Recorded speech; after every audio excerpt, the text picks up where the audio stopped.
Bonjour à tous, ici Valérie, alias la Fée des Graines, en direct de sa super chaise cocon, méditation, relaxation de son jardin, pour vous parler en fait des catastrophes dans le jardin. Parce que, il n'y a pas un jardinier de parfait, il n'y a pas un humain de parfait. Et puis, c'est pas toujours facile de réussir et de se voir aller dans la vie. Tu sais, la réussite, c'est relatif. Mais dans le jardin, ça peut arriver que ça parle de nous. Alors voilà. En fait, j'ai le goût de vous parler de... en fait, je pense que je vais vous montrer la catastrophe. Vous allez mieux comprendre. Ici, vous voyez ce qui ressemble un petit peu à comme des petits sapins là, qui sortent du sol. C'est de la prêle. La prêle, en fait, quand ça commence quelque part, c'est assez incroyable comment ça se répand. J'en ai un peu partout. En fait, vous allez voir là, dans tous mes carrés de jardin ici. J'en ai ici également. J'en ai là. Je commence à en avoir un peu là, pas loin de mon ail. J'en avais ici, là, j'en ai moins parce que là, je l'ai cueilli. Mais non, c'est ça. C'est la catastrophe. Et puis, il y a cette belle plate-bande-là qui est devenue envahie par le pissenlit et que j'ai laissé complètement à l'abandon l'année passée. Puis c'est ça, c'est devenu une catastrophe également. Alors, ce que je voulais principalement parler, c'est le fait que, des fois, les catastrophes dans le jardin, ça peut être extrêmement décourageant. Là, quand ça arrive, tout ça, là, tu te parles à toi-même, puis on dirait que ça te donne pas le goût d'avancer. Ça te donne pas le goût de préparer ton jardin comme à l'habitude, parce que là, tu es un peu décontenancé par le travail qu'il y a à faire, par les efforts qu'il y a à faire, puis en fait, les solutions sont pas toujours simples non plus. Donc, qu'est-ce que j'ai fait? J'ai pris le temps d'accueillir ça. D'accueillir le fait que j'étais découragée par mon jardin. Puis des problèmes qu'il y avait dedans. Et puis là, je me suis accueillie là-dedans. J'ai décidé que je laissais ça aller pendant un bout de temps. Question de ne pas être dans une mauvaise énergie pour cultiver mon jardin. Parce que les jardins aussi sont extrêmement sensibles à la vibration qu'on dégage. Donc, j'ai décidé de laisser ça aller un certain temps. Et puis, les réponses de ce que j'avais à faire sont venues. Donc, par rapport à la prêle, première des choses, en fait, c'est souvent signe d'un problème au niveau de la composition du sol, quand ça commence à envahir. D'abord, c'est signe qu'il y a trop d'humidité au niveau du sol, que c'est trop compact. Il y a ça. Mais il y a aussi, c'est aussi signe de la présence d'un sol très acide. Donc, ce que j'en ai compris. La première des choses, c'est que quand mon conjoint, je devrais dire, pour le reconnaître, dans tous les efforts qu'il a fait, quand il a construit mes jardins il y a quelques années, le fond des jardins, avant qu'on mette de la terre dans ce qu'il avait construit, il était quand même assez compact et glaiseux. Donc, fort probablement qu'il y a énormément d'eau qui s'accumule là Même si j'entretiens quand même, que je décompacte mon sol et tout ça, fort probablement que le fond est vraiment glaiseux. Fait que ça, je peux pas y faire grand-chose, en fait, parce qu'il faudrait que je défasse tout et je recommence, et c'est un peu compliqué. Cependant, là où je peux agir, c'est sur l'acidité de mon sol. Et ça, j'ai pas de difficulté à croire justement au fait que mon sol doit être très acide. Ben, il y a des tests pour ça, mais je décide de même pas tester. Puisque, en fait, j'ai de la misère à faire pousser des légumes racines. Souvent, c'est signe d'acidité dans le sol. Donc, j'ai pas de misère à embarquer là-dedans. Fait que, hier, j'ai pendu de la chaux. Mon mot est-tu correct, là? Ça me dit bizarre. En tout cas, j'ai mis de la chaux, un peu de chaux dans mon jardin. Combien en mettre, la quantité? Ben, c'est écrit sur les sacs, là, dans tout centre jardin. T'achètes ça, puis je l'ai pris en petite granule qui est déjà toute balancée pour pallier aussi. Parce que quand on met de la chaux, ça peut créer un autre débalancement dans le sol. Mais là, celle que j'ai achetée au centre jardin était déjà toute balancée pour ça. Donc, j'en ai mis dans le jardin.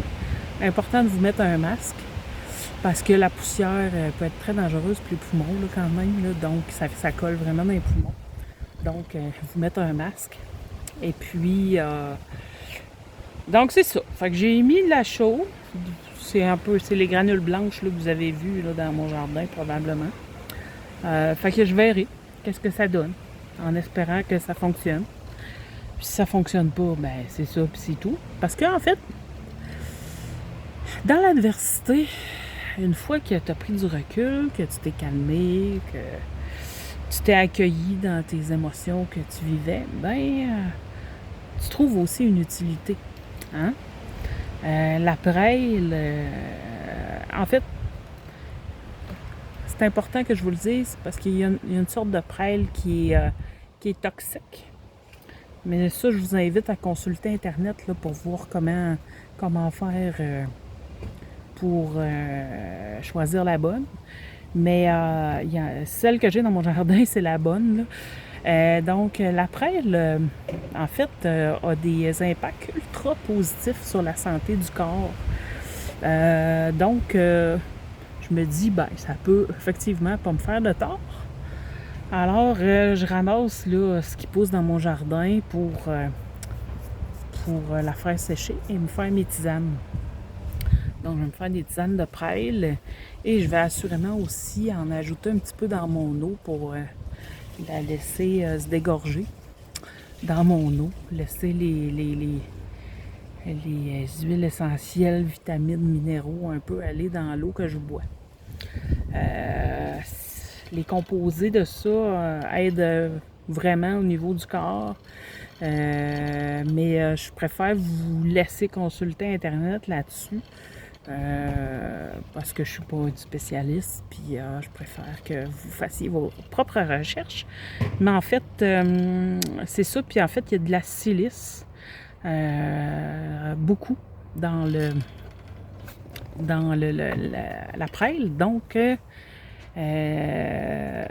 pour les gens qui sont plus au niveau de, disons, comment dire, de la transformation intérieure, puis qui sont conscients que il y a des transformations intenses aussi au niveau du corps, bien, je pense que la prêle peut aider. Alors voilà. Maintenant, ceci dit, la prêle, ça dérange absolument rien au jardin en tant que tel, donc ça permet quand même de cultiver, là, puis ça nuit pas aux autres plantes qu'on peut installer au jardin. Donc voilà pour ce premier enjeu. Et pour l'enjeu de l'autre plate-bande, ben écoutez, je vais me donner à fond pour désherber tout ça. Mais comme vous avez vu, il y a énormément de pissenlit dedans. Pissenlit, une autre plante absolument extraordinaire pour la santé et pour ce qui fait du bien. Donc, avec le pissenlit qu'il y a dans la plate-bande, je vais m'occuper de faire un petit vin de pissenlit avec les fleurs. On va essayer ça. Ensuite, faire avec les feuilles un petit peu de salade. Et les racines et les feuilles, je vais assurément aussi en faire sécher en tisane. Et puis, les tiges, j'ai appris récemment que ça se mange. Donc, je vais sûrement tenter l'expérience de cuisiner les tiges de pissenlit. Le pissenlit, c'est une plante absolument extraordinaire pour tout. Tout. Mais je vais vous laisser encore là consulter Internet. Mais moi, j'en consomme de plus en plus. À chaque jour, ou en tout cas le plus possible. Voilà, alors devant l'adversité, des fois, il vaut mieux se déposer, prendre le temps de réfléchir et trouver le positif et les solutions dans tout ça. Dernière chose, en fait, mon chum aujourd'hui, il s'occupe de nettoyer mon bassin et installer ben c'est ça, nettoyer le bassin et démarrer la pompe pour avoir ma petite fontaine. Éventuellement, je vais aller chercher des plantes aquatiques et peut-être des poissons encore cette année. Je vous ai dit dans la première vidéo que c'était important d'avoir des alliés aussi des fois dans le jardinage. Mon chum, c'est mon principal allié dans tout ça. Parce que vu qu'il m'aime, ben, il fait plein de choses pour m'aider. Puis, en fait, nettoyer le bassin, c'est pas la job qu'il préfère, bien évidemment. Mais il le fait par amour pour moi. Puis parce qu'il est content de me voir contente. Fait que c'est la grande journée aujourd'hui. Éventuellement, je vous montrerai. Mais mesdames, juste pour vous dire que des fois, quand il y a des choses qui sont forçantes au jardin, se trouver un allié, ça peut être une bonne idée. Là, moi, c'est mon chum, mais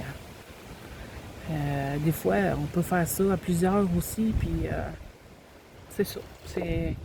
Tout est possible. Simplement trouver le moyen de s'entraider, de se trouver des alliés pour construire qu'est-ce qu'on veut vraiment. Alors voilà ce que j'avais à dire sur mon jardin pour le moment.